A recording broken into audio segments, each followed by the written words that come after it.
Good evening, guys. Welcome to the end of Usingh Bolt JOGLE day 3. So today I was running from Golspie to Dingwall. Turned out to be just about 39 miles in the end. Another long and tough day. It's sort of seen me go through the 100-mile mark since I started. Although it's a similar distance to yesterday, and it took me just as long as yesterday, it was a better day in some ways. So a couple of minor issues with the feet, so I took it steady to begin with. The compede was doing a really good job, so I put put more pressure on my foot and was able to get into decent stride.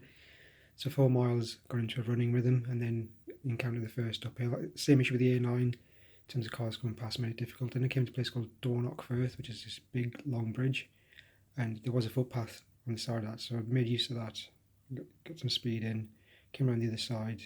Again, issue of the road, and not anywhere to step off. I got to a roundabout, crossed over, and then there was a nice wide part on the side of the road which made it easy for me to run. Vehicles that were coming towards me didn't really have to get the way. A couple did, but that made it a bit easier. It was a bit undulating, and it was actually better to run. And so I coped with that okay. I'm a teetotal, but one for the drinkers. I went past the Glenmorangie Distillery and Visitor Centre, so if anybody's thinking, oh, I'd love to go there someday, it's a bit of a mission. It's outside of a place called Tane, well, not far from Tane, but I went past there. And then wonderful coincidence, as I was approaching Tane, as I just entered Tane, a lot of people had said to me, a few people who've got experience with Joel had said, don't stay on the A9, there's an opportunity to take a back road, and that back road will then lead you to, it's basically the National Cycle Route number 1. That'll take you all the way into Dingwall where you stay, and it might add a little bit of distance on. However, because it's a country lane, it'll be very, very quiet compared to the A9, which you don't really want to stick on.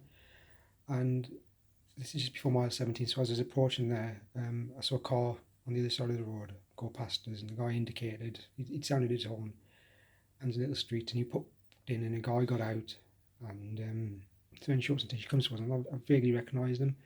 It's the first time I met him, but the company I use for my porridge, Simply Seeds, put me in touch with him and his partner, Jill, because they've got a place outside of Golspie, and they're both vegans, and they said, oh, while you're up there, it might be worth chatting to them about routes, and they both said to me, don't stay on the A9. It just so happened that he was driving into Tane and saw me just as I was, about to come to that junction, so he came over, we chatted, he gave me some wonderful tips, very friendly guy.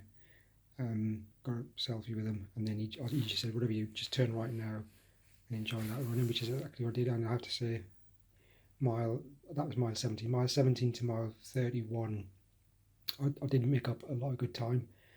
And excuse me, about mile 20-21, a guy called Kevin Matheson, who'd been messaging me. He's part of Ross County Athletics Club, and he very kindly gave me this as well.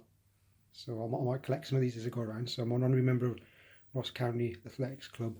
He had said he'd try and meet me in Allen's, but he cycled out to see me on this lane. So about 22.5 miles in, he met up with me, and he was on his bike, and so we chatted. I started running. Then another guy called Dave turned up. I apologize, I can't remember Dave's surname. And he'd read about it, so he came on his bike. And this is the great thing about runners and cyclists. They're generally very generous people. And he bought me a bottle of water, and I could see the condensation on it, and it's pretty much fresh out the fridge. So I wish I took it off him, actually, because it'd been the polite thing to do and just topped off my water bottle, and I told him it was okay. But really, I think if anybody does that again, I think it'd be good manners to accept it, because I think it's a nice little gesture. I think it's these nice little gestures, I say, of drivers, like waving the hand, giving me the thumbs up. A lot of people sound the car horns. That's things we take for granted are making a big difference to me, making me feel really positive about. There are a lot of good people out there. We just don't really focus on the good stuff. So it was really good to have their company. Dave I think he kept me company about 3.5 miles. I actually got a good head of steam going up while they were both with us. And I was following my Garmin navigator, and Kevin just said to me, oh, don't follow it too much. I'll show you a little loop around that'll lose you 1/2 mile. So just fair enough. So we did that. So we were going through a place called Alness. And I eased off a bit because I was hoping that some of the Alness Jog Scotland guys were going to meet up with me. Unfortunately, they couldn't. A couple of them were working. They'd already advised me they were going to be working. There's a few people that did wave the hand and give me the thumbs up, so I think there's an awareness there. There's a park run in Alice as well, so as well as Jog Scotland, so I think they're aware of what it's doing. And then Kevin had to, he was on an extended lunch break, so he went back. He went to a place called Everton. I came out of Alice, 30 miles, decided to change Garmin watches just to be on the safe side. And then when I came to Everton, he happened to be there with a young girl. I think it was somebody he babysits. He walked with me for another, I'd say close to a kilometre maybe, and kept me company again, and just, gave me a preview of what was to come. He told me about a nice cafe I was going to go past before he shut by the time I got there, and told me a couple of nice Indians in Dingwall, told me what to expect. So it was, in that respect, it's really, really good today just to have a bit of company. It made a massive difference. It was a real booster. And what I've come to realise over these 3 days is that I'm hitting the wall at 30 and 31 miles. So that's not bad going actually. So I'm getting beyond the marathon distance before I'm really feeling it, and then my legs are really, I'm having to really push hard to keep my legs going. And if I break into a jog, it's not a particularly quick one, but it's quicker than walking.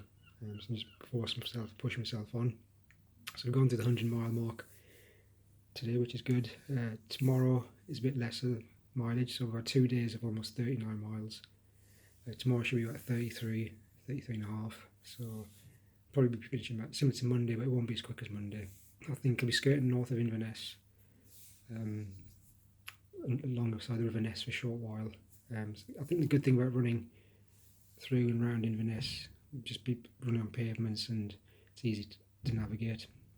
And then I'll be following the River Ness to Loch Ness, and tomorrow night I'll be coming live from a place called Fires, which is right next to Loch Ness. So I'll be interested to see if Nessie comes out maybe and cheers me on. So I'm hoping it won't be as long tomorrow. Today, some of my first fellow Asians in Scotland since I got here. I was this far north, to be fair. So I had a curry. Made sure I had a mild one because I want to get the runs while I'm running tomorrow. But it hit the spot, and the can of ginger beer I missed out on yesterday, I made sure I had 2 cans today, and I think that ginger's going to help me just with some recovery, get some massage oil on, rest on my feet, give me feet reports. So the blister thing yesterday is still covered up, still okay. I think it's burst actually because some of the liquids come out from under the compede, but when I was running on it I didn't notice a thing, so that was good. I had a bit of an issue with my left ankle at one point. I think I might have turned it, but I seem to have run that off. Otherwise, yeah, aching legs, which I expected. My shoulders being the brunt of having the rucksack, so I'm not used to it, but got better at it.